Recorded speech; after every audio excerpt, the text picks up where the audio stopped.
স্বাগত নিউজ 24 চট্টগ্রাম প্রতিদিনে আপনাদের সাথে আছি আমি সোহাগ বক্স। এবার বিস্তারিত।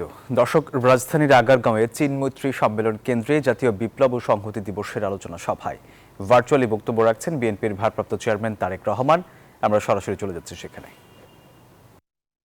হুমকি ধমকি না দিয়ে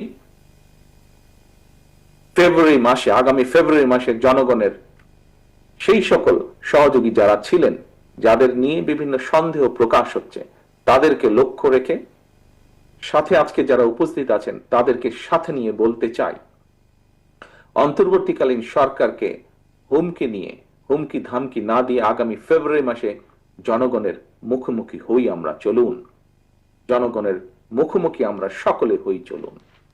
আমাদের প্রতিটি রাজনৈতিক দলের মনে হয় একটি কথা গুরুত্ব সহকারে মনে রাখা প্রয়োজন। নিজ নিজ দলীয় সমর্থক নেতাকর্মীদের বাইরে কিন্তু অরাজনৈতিক কিংবা নির্দলীয় এক বিশাল সংখ্যক জনগোষ্ঠী রয়ে গিয়েছে। এই লাখো কোটি অরাজনৈতিক কিংবা নির্দলীয় জনগোষ্ঠীর প্রত্যাশা বাস্তবায়নের দিকে নজর দেওয়া রাজনৈতিক দলের প্রতিনিধি হিসাবে আমাদের প্রত্যেকের অত্যন্ত পবিত্র এবং গুরুত্বপূর্ণ দায়িত্ব বলে একজন রাজনৈতিক কর্মী হিসাবে আমি দৃঢ়ভাবে বিশ্বাস করি। প্রিয় সম্মানিত উপস্থিতিবৃন্দ, মাসের পর মাস ধরে দেশের জনগণ দেখে আসছিল অনেকগুলো রাজনৈতিক দলের আমন্ত্রিত প্রতিনিধিরা বিভিন্ন বিষয় নিয়ে আলোচনা করে অন্তর্বর্তীকালীন সরকারের মেয়াদকালের একটি উল্লেখ্য সময় পার করে দিয়েছে। কিন্তু এইসব আলোচনায় অরাজনৈতিক কিংবা নির্দলীয় সেই যে বিশাল জনগোষ্ঠীর কথা আপনাদের সামনে আমি উল্লেখ করলাম, সেই জনগোষ্ঠীর নিত্যদিনের স্বার্থ সংশ্লিষ্ট বিষয়গুলো কতটুকু বা কি কি আলোচিত হয়েছে, এটি বোধহয় একটি বিশাল প্রশ্ন। আমন্ত্রিত রাজনৈতিক প্রতিনিধি দলের সদস্যরা অন্তর্বর্তীকালীন সরকারের সঙ্গে কৃষি, শিক্ষা, স্বাস্থ্য, কর্মসংস্কার নিয়ে কি আলোচনা হয়েছে? সেখানে নারীর নিরাপত্তা এবং কর্মসংস্থান, তরুণ জনগোষ্ঠীর স্বাস্থ্য সংশ্লিষ্ট বিষয়গুলো নিয়ে কি আলোচনায় গুরুত্ব পেয়েছিল? দেশের কৃষক, শ্রমিক, দিনমজুর, স্বল্প আয়ের মানুষ কিংবা নিম্ন মধ্যবিত্ত জনগোষ্ঠীর প্রতিদিনের যে জীবন যুদ্ধের কথা, সেগুলো কি সেখানে আমরা চাইলেও আলোচনা করার সুযোগ কি পেয়েছি? বা আলোচনার যে তালিকা ছিল সেখানে কি স্থান করে নিতে পেরেছিল? সম্মানিত উপস্থিতিবৃন্দ, দেশে মনে হয় শুধু কোটা সংস্কার নয়, একই সাথে একটি সময় নিরাপদ সড়কের জন্য কিন্তু তুমুল আন্দোলন হয়েছিল। 2024 সালের সেপ্টেম্বর মাস থেকে যতটুকু আমার মনে আছে, 2025 সালের সেপ্টেম্বর মাস পর্যন্ত গত এক বছরে দেশের সড়ক পথে কমপক্ষে 7,000 মানুষ নিহত হয়েছেন। এদের মধ্যে 48% নারী এবং শিশু ও পথচারী ছিলেন। আহত হয়েছেন 13,000 মানুষ। এই যে এত হাজার মানুষ যারা নিহত হয়েছেন, এই পরিবারগুলোর কি অবস্থা হয়েছে পরবর্তীতে? আমরা কি কখনো সেগুলো বিষয় নিয়ে আলোচনা করেছি, চিন্তা করেছি যে 13,000 মানুষ বা তারও কিছু বেশি মানুষ আহত হয়েছেন, যে শিশু, যে নারী নিহত বা আহত হয়েছেন, পরবর্তীতে তাকে নিয়ে আহত হলে অথবা নিহত হলে তার পরিবার নিয়ে তাদের বিষয়গুলোকে নিয়ে কি আমরা আলোচনা করেছি? তারা তো আমাদেরই সমাজের অংশ, দেশের অংশ। সম্মানিত উপস্থিতিবৃন্দ, বিশ্বে খুব সম্ভবত সড়ক দুর্ঘটনায় সবচেয়ে বেশি হতাহতের তালিকায় বাংলাদেশ জায়গা করে নিয়েছে। কিন্তু অন্তর্বর্তীকালীন সরকারের সঙ্গে নানা বিষয় নিয়ে শত শত দফা নিয়ে আলোচনা হলেও সড়ক নিরাপত্তার বিষয়টি আলোচনায় মনে হয় জায়গা করে নিতে পারেনি। এইসব প্রশ্নগুলো কিন্তু কাউকে দোষারোপ করার জন্য আমি এখানে উপস্থাপন করছি না। একজন রাজনৈতিক কর্মী হিসাবে আজকে আমি বহু বরেণ্য ব্যক্তির সামনে সুযোগ পেয়েছি কথা বলার। আমি একজন রাজনৈতিক কর্মী হিসাবে আমার জিজ্ঞাসাগুলো আপনাদের সামনে তুলে ধরতে চাইছি। প্রিয় উপস্থিতিবৃন্দ, আমাদের রাজনীতি তাহলে কাদের জন্য? দেশের সাম্প্রতিক পরিস্থিতিতে একজন রাজনৈতিক কর্মী হিসাবে আমার কিছু উপলব্ধির কথা আমি আপনাদের সঙ্গেই শেয়ার করছি। এজন্য হয়তো একটু সময় লাগছে বেশি।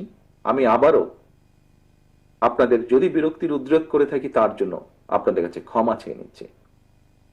উপস্থিতিবৃন্দ, প্রচলিত রাজনীতির যে গুণগত সংস্কার, সেই সংস্কার চাইলে, গুণগত যে সংস্কার চাইলেও পুঁথিগত সংস্কারের চেয়ে জননিরাপত্তার বিষয়গুলো, জনগণের জীবন ঘনিষ্ঠ বিষয়গুলো রাজনীতিবিদদের কর্ম পরিকল্পনায় মনে হয় আরেকটু গুরুত্ব পাওয়া দরকার। আইন শৃঙ্খলা পরিস্থিতি রক্ষায় আরো মনে হয় আমাদের সকলে মিলে অধিক মনোযোগী হওয়া দরকার। আমি আজকের এই আলোচনা সভায় আরো দু একটি বিষয়, অনেক বিষয় আছে। অলি আহমেদ সাহেব যেরকম বলেছেন যে কতগুলো বিষয় তুলে ধরলে কয়েক ঘন্টা সময় লাগবে, কিন্তু সংক্ষেপে উনি বলেছেন। আমার কাছে এরকম অনেকগুলো প্রশ্ন আছে আমার মনে একজন রাজনৈতিক কর্মী হিসাবে। তবে যেহেতু এই আলোচনা সবাই হয়তোবা সবগুলো রেইজ করা যাবে না, আমি দু একটি বিষয় আরো আপনাদের সামনে উল্লেখ করতে চাই। সম্মানিত উপস্থিতিবৃন্দ, আমার যতটুকু ধারণা আছে, যতটুকু আমি জেনেছি, দেশে এবার 1 কোটি, খুব সম্ভবত 1,15,00,000 টন আলু উৎপাদন হয়েছে। আলু উৎপাদন করে কৃষকরা, খুব সম্ভবত আলু কৃষকরা বিপাকে পড়ে গিয়েছেন আলুর এই উৎপাদনের কারণে। কারণ আলুর যে উৎপাদন খরচ এবং আলুর উৎপাদিত আলু যে কোল্ড স্টোরেজে রাখতে হবে, প্রতি কেজি আলুর পেছনে খুব সম্ভবত খরচ পড়ছে প্রায় 25 থেকে 27 টাকার মতন। অথচ আলু চাষিরা কিন্তু এখনো অর্ধেক দামেও উৎপাদিত আলু বাজারে বিক্রি সম্ভবত করতে ওনারা পারছেন না। আলু চাষ করে আলু চাষিরা এবার প্রায়, হিসাব যা বলে কম বেশি, যে স্ট্যাটিস্টিক্স যতটুকু পাওয়া গিয়েছে, প্রায় 3,000 কোটি টাকার যে লোকসান তার আশঙ্কা তারা করছেন। 3,000 কোটি টাকার মতন লোকসান হতে পারে। অপরদিকে এখানে খুব সম্ভব এক বক্তা ওনার বক্তব্যে উল্লেখ করেছেন যে, যা আমি এখনই বলতে চাইছি আপনাদের সামনে। অপরদিকে আমরা দেখি যে দু একটি রাজনৈতিক দলের আবদার মেটাতে গিয়ে কথিত গণভোট যদি করতে হয়, রাষ্ট্রকে আলু চাষিদের যে 3,000 কোটি টাকা পরিমাণের গড়ছা, এই গণভোট, কথিত গণভোট করতে হলে রাষ্ট্রকে প্রায় সমপরিমাণের টাকা গচ্ছা দিতে হবে। উপস্থিতিবৃন্দ, এমন পরিস্থিতিতে লোকসানের মুখোমুখি এইসব আলু চাষিদের কাছে এই সময় গণভোটের চেয়ে মনে হয় আলুর ন্যায্য মূল্য পাওয়াটা অনেক বেশি গুরুত্বপূর্ণ। দেশবাসীর ভাবনার জন্য আমি এই প্রসঙ্গটি উপস্থাপন করলাম। এখানে মিডিয়ার ভাইরা আছেন, ওনারা যদি আমাকে সহযোগিতা করেন তাহলে আমার এই প্রসঙ্গটি আমি দেশবাসীর কাছে ওনাদের মাধ্যমে উপস্থাপনের জন্য রেখে গেলাম। একই সাথে একইভাবে যে সকল সম্মানিত উপস্থিতিবৃন্দ, আমন্ত্রিত অতিথিবৃন্দ আছেন, তাদের কাছে আমি এটি রেখে গেলাম। এরপরে উপস্থিতিবৃন্দ, আমি আরেকটি বিষয়ে আসি, আরেকটি বিষয় আপনাদের সামনে তুলে ধরতে চাই। এটিও, এখান থেকে মিটিং শেষ করে আপনারা ঘরে ফিরে যাবেন এবং ঘরে ফিরে গিয়ে নিশ্চয়ই আপনারা এখানে 4 ঘন্টা ধরে আছেন, কিছুটা ক্ষুধার্ত, কাজে আপনারা যাই মোটামুটি খান না কেন, আমি যে বিষয়টি এখানে উল্লেখ করব সেটি তার সাথে রিলেটেড বা সেটি সম্পর্কিত। কি সেটি? এবার আমি আসি পেঁয়াজ উৎপাদন প্রসঙ্গে। উপস্থিতিবৃন্দ, আমি যতটুকু জানি, আমার পক্ষে যতটুকু সম্ভব হয়েছে, দেশে চাহিদার যে পরিমাণ পেঁয়াজের চাহিদা বা যে পরিমাণ উৎপাদন হয়, আমাদের কৃষকদের কম বেশি মোটামুটি সক্ষমতা রয়েছে যদি তাদেরকে সহযোগিতা করা হয় বিভিন্নভাবে, সক্ষমতা রয়েছে মোটামুটি ভাবে আমাদের যেটা ডিমান্ড রিকোয়ারমেন্ট সেটি উৎপাদন করা। তবে দেশে পেঁয়াজ সংরক্ষণ, সুষ্ঠুভাবে সংরক্ষণ করার কোনো ব্যবস্থা সেভাবে না থাকে, অর্থাৎ কোল্ড স্টোরেজ না থাকায় আমাদেরকে প্রতি বছর পেঁয়াজের জন্য নির্ভর করতে হয়, আমদানি করতে হয়, পেঁয়াজ আমদানির উপর নির্ভর করতে হয় আমাদের। আমার কাছে মনে হয়েছে জনগণের হাজার হাজার কোটি টাকা ব্যয় করে কথিত গণভোট উৎপাদনের চেয়ে সেই টাকায় পেঁয়াজ সংরক্ষণ বা কোল্ড স্টোরেজ যদি স্থাপন করা হয়, এটা বোধহয় কৃষকদের কাছে গণভোটের চেয়ে অনেক বেশি গ্রহণযোগ্য হবে। তবে সবচেয়ে কষ্ট বা আনফরচুনেট ব্যাপার হচ্ছে, পেঁয়াজ কৃষক বলুন বা অন্য যেই কৃষকের কথাই বলুন না কেন, তাদের কথাগুলো যেরকম তাদের বলার জায়গা নেই, এই মুহূর্তে তাদের হয়ে কথাগুলো তুলে ধরারও বোধহয় কোনো জায়গা নেই। ভেরি আনফরচুনেট যেটি। উপস্থিতিবৃন্দ, সম্মানিত নেতৃবৃন্দ, বরেণ্য ব্যক্তিবর্গ, বর্তমানে দেশে গার্মেন্ট শিল্প থেকে শুরু করে বিভিন্ন সেক্টরে কর্মজীবী নারীর সংখ্যা যতটুকু আমার ধারণা আছে 2 কোটিরও বেশি। এত অধিক সংখ্যক নারী যদি 8 ঘন্টার পরিবর্তে 5 ঘন্টা কাজ করতে বাধ্য হয়, তাহলে তাদের বাকি কর্ম ঘন্টার টাকাটা কে দিবে? এটি একটি বিরাট প্রশ্ন।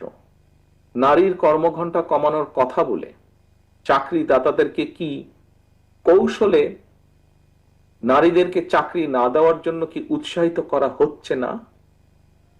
আমি যতটুকু জেনেছি, এই কথাটি প্রকাশিত হওয়ার পরে দেশের নারী সমাজ, যারা বিভিন্নভাবে কর্মসংস্থানের সাথে সংশ্লিষ্ট আছেন, সেটি গার্মেন্টস হোক বা বিভিন্ন সেক্টরেই হোক, তাদের মধ্যে একটি আতঙ্ক ছড়িয়ে পড়ছে। প্রিয় সম্মানিত উপস্থিতিবৃন্দ, মানুষ যখন কর্মহীন হয়ে পড়ছে, এমন পরিস্থিতিতে কর্মজীবী নারীদের মনে ছড়িয়ে পড়া যে চাকরির সংকোচনের আতঙ্ক, এটা বোধহয় অনেক বেশি গণভোটের চেয়ে দরকার, অনেক বেশি তাদেরকে আশ্বস্ত করা যে তাদের এই আতঙ্কিত হবার কোনো কারণ নেই। আমদানি নয়, এবার দেশে উৎপাদন করা রাবার ফেন্ডার বসানো হলো চট্টগ্রাম বন্দরে, যেটি রক্ষা ও জাহাজের গতি কমাতে এনসিটি বার্থে প্রতিস্থাপন করা হয় রাবার ফেন্ডার, যার এক একটি ওজন প্রায় 3 টন। কর্তৃপক্ষ বলছে, চট্টগ্রাম বন্দর জেটিতে বড় বড় মাদার ভ্যাসেল ঢুকলেও কোনো ক্ষতি হবে না এসব রাবার ফেন্ডারের কারণে। আবু জাবেদের ছবিতে চট্টগ্রাম থেকে নয়ন বড়ুয়া জয়ের রিপোর্ট। সকালে চট্টগ্রাম বন্দরের এনসিটি 5-এ চট্টগ্রাম বন্দরের প্রকৌশল সদস্য কমান্ডার কাউসার রশিদ আনুষ্ঠানিক উদ্বোধন করেন এই রাবার ফেন্ডার প্রতিস্থাপনের। এর আগে 2003 সালে বিদেশ থেকে আমদানি করা রাবার ফেন্ডার বসানো হয়েছে। তবে এবার দেশে উৎপাদন করা রাবার ফেন্ডার বসানো হলো বন্দরের জেটিতে, যার এক একটির ওজন প্রায় 3 টনের মতো।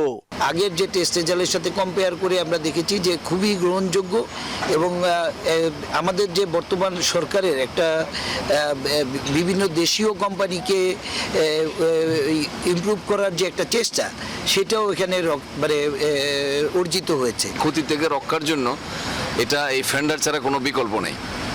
এটা বিশ্বের সব বন্দরে আছে, যেখানেই জাহাজ ভিড়বে সেখানেই এই ফেন্ডারের প্রয়োজনীয়তা থাকে। এইসব ফেন্ডার উৎপাদন করা হয়েছে খুলনা শিপইয়ার্ডে, এতে খরচও নেমে এসেছে অর্ধেকে।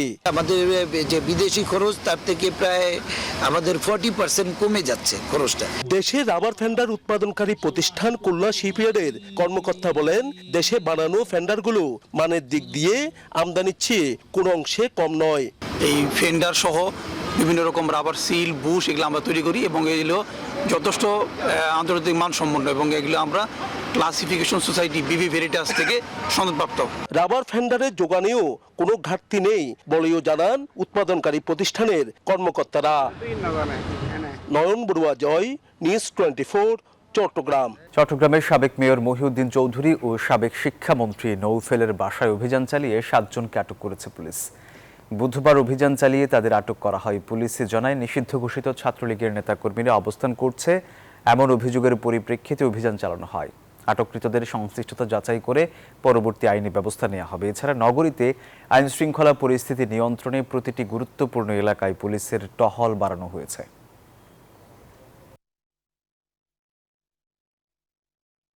দর্শক, এই ছিল নিউজ 24 চট্টগ্রাম প্রতিদিনের সংবাদে। এতক্ষণ সাথে থাকার জন্য ধন্যবাদ সবাইকে।